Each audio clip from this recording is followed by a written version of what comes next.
Good morning all of you. कैसे हैं आप सब? आई होप सब अच्छे होंगे और आपकी स्टडी भी बहुत अच्छी चल रही होगी और अपनी स्टडी में पॉजिटिविटी के साथ आगे बढ़ रहे होंगे। ये सुबह का टाइम है, 10 बज गए हैं। बेटी की पीटीएम है, उसके लिए हम रेडी हो रहे हैं। सैटरडे का डे है, छुट्टी नहीं थी, इसलिए गणेश चतुर्थी थी तो पीटीएम रख दी है स्कूल में। और अब हम स्कूल के लिए रेडी हो गए हैं। स्कूल ज़्यादा दूर नहीं है और हम जल्दी ही आ जाएंगे, 10:30 बजे तक ही आ जाएंगे, क्योंकि टाइम के हिसाब से वे बुलाते हैं इतने बजे से इतने बजे तक की पीटीएम। और अब हम आ गए थे तो इसकी दादी वृंदावन घूमने के लिए गई थी तो हमारे लिए ये सामान लेके आई है। मेरे लिए बैंगल्स लेके आई है, सिंदूर लेके आई है और इसने कान्हा जी मंगाए थे अपने लिए। ये कान्हा को बहुत मानती है, सो कान्हा मंगाए थे इसने। और फिर उसके बाद हम पढ़ने बैठ गए थे। हम पीटीएम से आ चुके थे और मैंने भी 1 घंटे की हमने इसमें स्टडी कर ली थी। और मैंने 6 सेमेस्टर से लर्न करना शुरू किया था, जो मेरा इंग्लिश सब्जेक्ट है लिटरेचर में, तो वो मेरा आज शायद कंप्लीट मैं कर दूंगी 6 सेमेस्टर रिवाइज करने में। और उसके बाद मंडे से मैं अपनी यूपी-टीजीटी की प्रिपरेशन करने वाली हूँ, रीस्टार्ट करने वाली हूँ। और आप सब भी अपनी यूपी-टीजीटी की प्रिपरेशन करनी शुरू कर दें, क्योंकि डीएसएसबी से पहले अब यूपी-टीजीटी का ही एग्ज़ाम होने वाला है।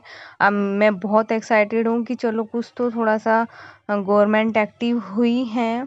जो लास्ट मैंने अपने कमियां छोड़ी थी वो इस बार मैं नहीं छोड़ने वाली हूँ। जो मैंने गलतियां की हैं वे गलतियां नहीं दोहरानी हैं और आप भी अपनी गलतियों से सीख के ही आगे के लिए तैयारी शुरू कर दें। और लाइफ में जो है बैलेंस बनाना बहुत ज़रूरी होता है। लाइफ को अच्छे से एंजॉय भी करना होता है, जो कि मैंने हमेशा पढ़ाई को प्रायोरिटी दी है और मैंने अपनी लाइफ के हर पल को खोया है। ये मेरा वीक पॉइंट है मेरी लाइफ का।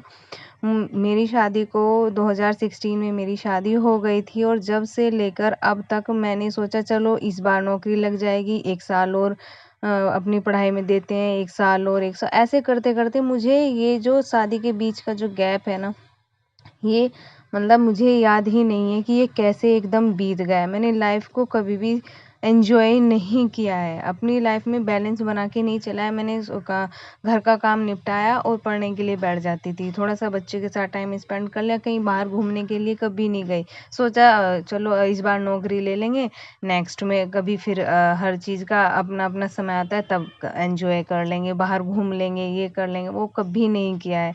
मैं यही कहूँगी कि अपनी लाइफ में ना सच में बैलेंस बना के चलें, क्योंकि जो पल हमारे साथ अब है वो कभी नहीं लौट के आता है।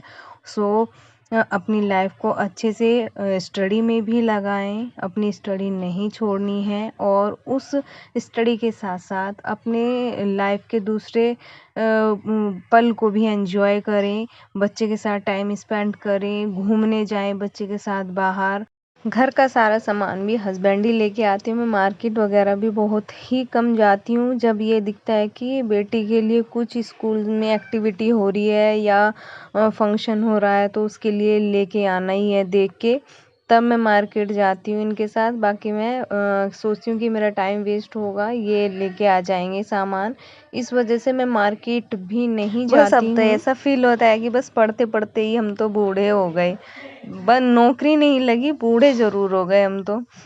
पर कोई बात नहीं, ये मैं इस बार तो मैं पूरी एक्साइटेड हूँ और अपनी नौकरी इस बार एक सीट मुझे पक्की करनी है। और अब मैं शाम को अपना टारगेट बना लूँगी और मैं कम्युनिटी में भी पोस्ट कर दूँगी कि आप भी उस तरीके से पढ़ सकते हैं या अपने तरीके से पढ़ सकते हैं। हर पोर्शन को डिवाइड करके और टारगेट बना के ही पढ़ना, ताकि उससे हमें पता चल जाए कि हमने कितना टारगेट कंप्लीट किया है। और अपना टारगेट उतना बनाना जितना कि हमारे अंदर कैपेसिटी है। हम ये नहीं कि टारगेट ज़्यादा बना लें और वो हमसे फर्स्ट डे ना हो पाए, और जिससे अगर वो नहीं हो पाएगा तो हमें अपने अंदर से ना रिग्रेट सा फील होगा, हमें दुख होगा, तो अगले दिन हम और डिमोटिवेट से हो जाएंगे, हमसे नहीं हो पाएगा। लेकिन हमें अगर हम अपना टारगेट उतना बनाएं जिससे कि हम उसे कंप्लीट कर पाएँ, तो नेक्स्ट डे बढ़ा सकते हैं फिर। और हम थोड़ा सा खुश भी होंगे और एक्टिव भी हो जाएंगे कि हाँ, हमने ये कंप्लीट कर लिया, तो आज थोड़ा सा बढ़ा लेते हैं, फिर उसको कंप्लीट करेंगे, तो नेक्स्ट डे फिर इसी तरह करते जाएंगे, तो हम अपने सिलेबस को रिवाइज पूरा कर लेंगे। और मैं भी इसी तरीके से करने वाली हूँ। मैं सच में बहुत अब खुश हूँ कि चलो थोड़ा सा तो हुआ कि चलो दिसंबर तक भी एग्ज़ाम होगा, तो उसके लिए बहुत खुशी की बात है कि गवर्नमेंट थोड़ा एक्टिव हुई है। और मैं पूरी जी जान लगा देने वाली हूँ अपने इस यूपी टीजीटी के एग्ज़ाम में। अब जितनी मेरे से मेहनत होगी वो 100% मैं देने की कोशिश करूँगी। और थोड़ा किस्मत पे भी डिपेंड है, अगर किस्मत में होगी तो मिल ही जाएगी, पर मैं अपनी तरफ से 100% कोशिश करूँगी कि इस बार मैं अपनी एक सीट पक्की कर लूँ। और आप सब भी अपनी एक सीट पक्की करने के लिए सच में मेहनत करनी शुरू कर दो। और ये ही समय है जिसमें कि हम अपनी एक नौकरी पा सकते हैं। तो चलिए, अब आज की स्टडी यहीं तक की थी। मिलते हैं फिर नेक्स्ट वीडियो में। आई होप आपको मेरी स्टडी जर्नी पसंद आई होगी। अगर आप चैनल पे नए हैं तो प्लीज़ लाइक करें, सब्सक्राइब करें और शेयर करें। और आप भी कमेंट करके बता सकते हैं आप किस सब्जेक्ट की तैयारी कर रहे हैं, किस एग्ज़ाम की तैयारी कर रहे हैं। Thanks for watching my video. Please enjoy till and.